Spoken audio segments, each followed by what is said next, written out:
Today we're going to look at solving absolute value equations, but before we do that we need to review real quick what absolute value means. Absolute value just means the distance from 0. So if I have the absolute value of x equals 4, that means we are going to have any answers that are a distance of 4 from 0.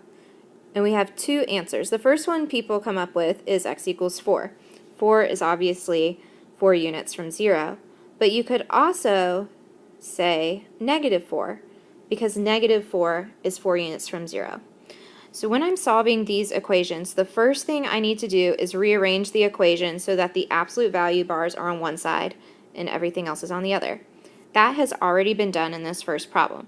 So if you want to rewrite the problem here, then that's totally fine. Otherwise, we can skip to the next part. So the absolute value of x minus 1 equals 4. My absolute value is the only thing on the left side. Next, we're going to rewrite the equation by removing the absolute value bars and adding pluses and minuses to the other side. So we're going to put those two equations where it says equation 1 and equation 2. So we're going to drop our absolute value bars, so x minus 1, and we're going to do the negative first, equals -4, and then x minus 1 equals +4. My next step is to solve each equation separately using inverse operations. And when you're doing this on your own paper, then you could just do these steps in your head probably, and that's fine. But we are just taking it step by step for this video. So I would add 1. So on my left side, I would get x equals -3. And then on the right side, I also need to add 1. So x equals 5. I think an important point to bring up here is that my answers are not always opposite from each other. It's the step before where we said it was equal to -4 and +4 before we solved that we were using the opposites. Okay? So we're going to check our solutions just to make sure that they are both correct, because you can get something called an extraneous solution. It means an extra solution in these. It's not that I'm being annoying and trying to waste your time doing extra work. So I'm going to write real quick that my original equation was the absolute value of x minus 1 equals -4. And we're going to plug in our first answer, which was -3. Oops, sorry, was equal to +4. Let's fix that. There we go. Because we're going back to the very, very, very beginning question. All right. And we would get, I ran out of room because I'm writing big, the absolute value of -4 equals 4, which is true. So my first solution works. And then we're going to check our second solution. So plug it into your original, which was x minus 1, absolute value of x minus 1 equals 4. Plug in 5, 5 minus 1, and 5 minus 1 is 4, so the absolute value of 4 equals 4, which is correct. We're going to graph these. Now, it's probably weird to you to be graphing when we don't have an inequality, but technically we could be graphing any solutions, and since the next video we're going to talk about graphing inequalities, it's good practice. So we have -3 and +5. Since I don't have an inequality, my answer is just going to be filled in circles at those 2 points. This is a beautiful filled in circle. Okay, let's look at example 2. Same idea. Okay, so once again, the first step is done for me. I already have the absolute value by itself. So you can rewrite if you want, or you can move on.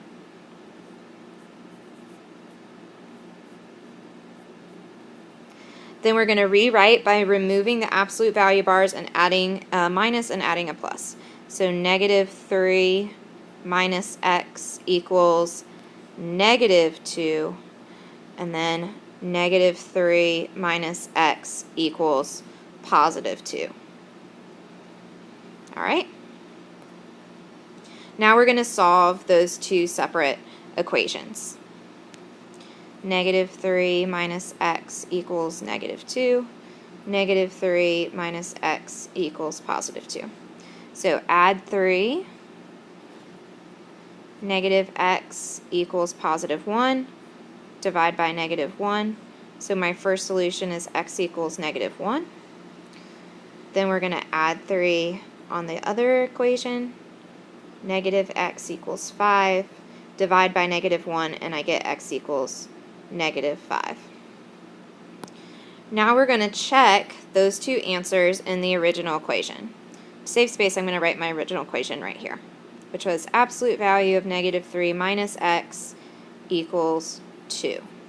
So to check my first solution, I would have absolute value of negative 3 minus, and then we're substituting in a negative 1, and we're seeing, does that equal positive 2? So the absolute value of negative 3 minus a negative is the same thing as plus equals 2. Negative 3 plus 1 is negative 2. And the absolute value of negative 2 is positive 2, so that one works. Same thing on the right. Negative 3 minus negative 5. Does that equal 2? So the absolute value of negative 3 minus a negative is the same thing as plus 5 equals 2. Negative 3 plus 5 is 2. And the absolute value of 2 is 2. So both of my solutions work. And if I graph those on the number line, my two solutions were negative 5 and negative 1. So do a filled in circle for both of those.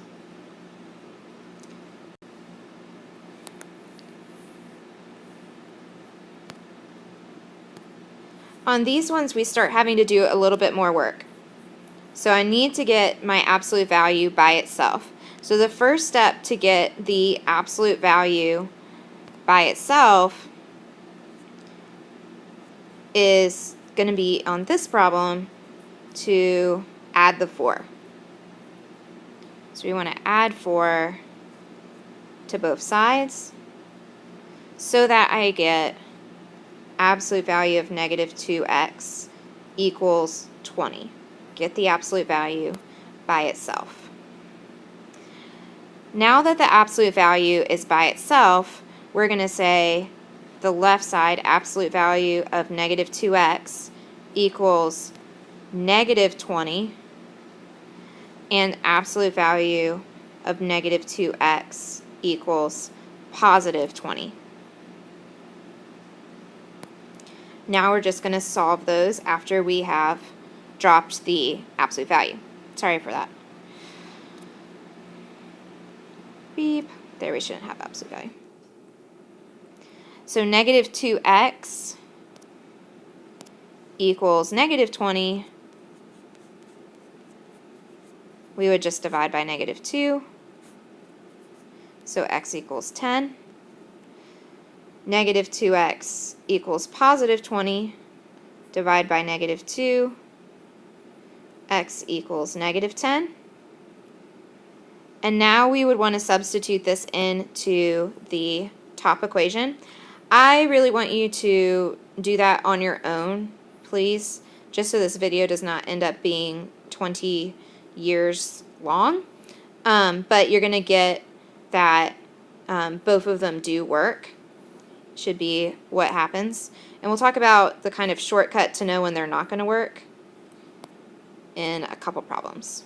So negative 10 and positive 10 are my solutions.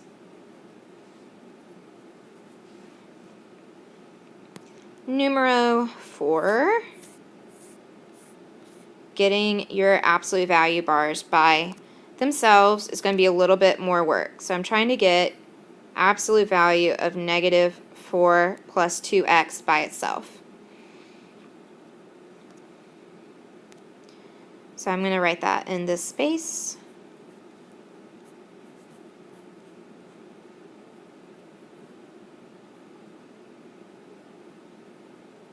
So the first thing I actually am going to need to do, I'm trying to get this blob by itself, is add this 8 So negative 16 plus 8 would be negative 8. So negative absolute value, negative 4 plus 2x equals negative 8. And then I'm going to divide both sides by negative 1 because there's really a negative 1 in front of my absolute value. So for the end of this step, you have absolute value of negative 4 plus 2x equals positive 8. My next step is to drop the absolute value bars like it's hot. So negative 4 plus 2x, and we want to do that for both.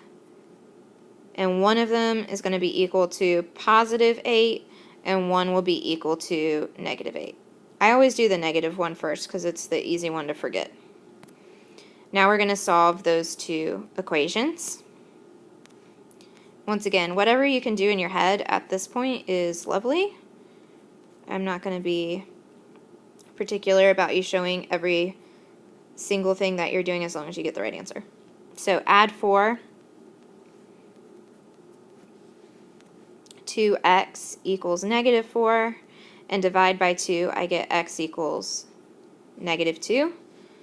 Same first step, add 4, which is now going to give me 12. Divide by 2, and I get x equals 6. Once again, I'd like you to do the practice of checking your solutions, but once again, this will be one that is going to work for both of them. So check it, and for you, both of them should work out. Let's graph those. Negative 2 and positive 6.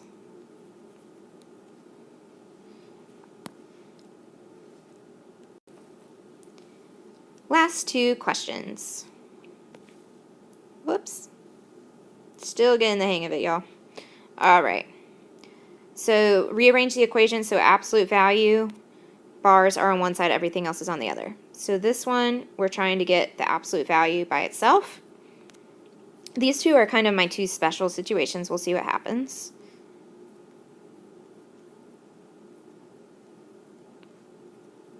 So usually, to get that by itself, I have a plus 5, so I need to minus 5 to both sides. And what do I get? Negative, absolute value, negative 2x plus 10 equals 0. So equals 0, when I go to the next step, there's not a such thing as positive 0 or negative 0. So I'm actually just going to end up with one equation, negative 2x plus 10 equals 0. And that means we're only going to have one solution for this equation. Negative 2x plus 10 equals 0. So I need a minus 10. Negative 2x equals negative 10. Divide by negative 2, so x equals 5. Once again, we don't have a second equation. That's going to be my only solution.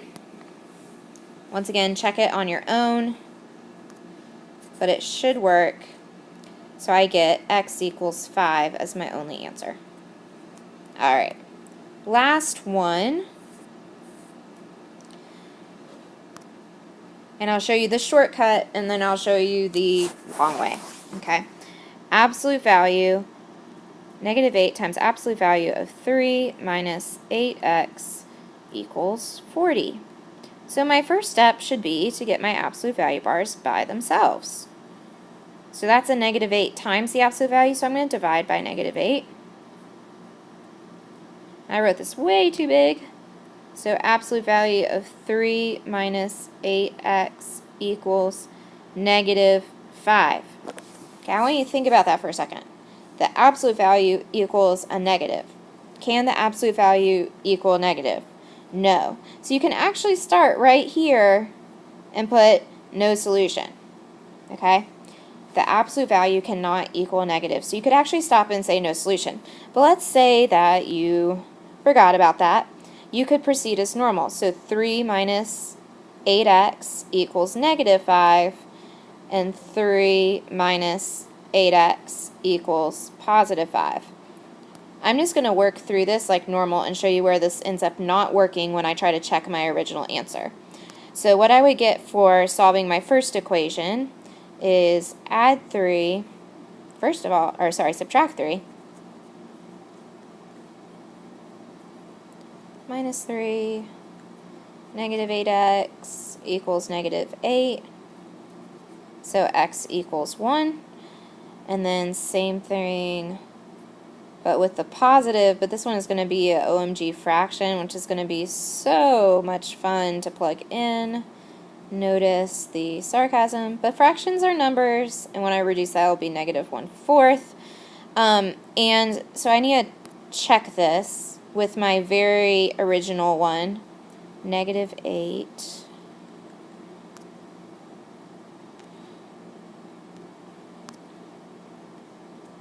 Absolute value of 3 minus 8x equals 40.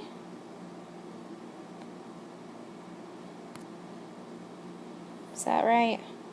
Yes. Okay. So when I substitute my first solution, I would get negative 8 times the absolute value of 3 minus 8 times 1 equals 40. So I'm going to get negative 8 times 3 minus 8 would be negative 5 equals 40. But you can't distribute with the absolute value, you just have to evaluate, which is going to be the absolute value of negative 5 is positive 5. So I'm actually going to get negative 40 equals 40, which is not true. And essentially the same thing is going to happen for the other one, but I'm substituting a fraction in. Negative 1/4, and that equals 40. Negative 8. A fourth of 8 would be 2. A negative times a negative is a positive. What's 3 plus 2? Hopefully you have more room on your paper than I have on this video. Absolute value of 5 is 5. And I end up with the same old negative 40 equals 40, which is not true. So I could have done all of that work, or I could have worked smarter, not harder, and stopped at this very first step and seen that when I got the absolute value by itself, it was equal to a negative, and stopped at the very first step. So you can do it either way, but obviously one of those is faster than the other.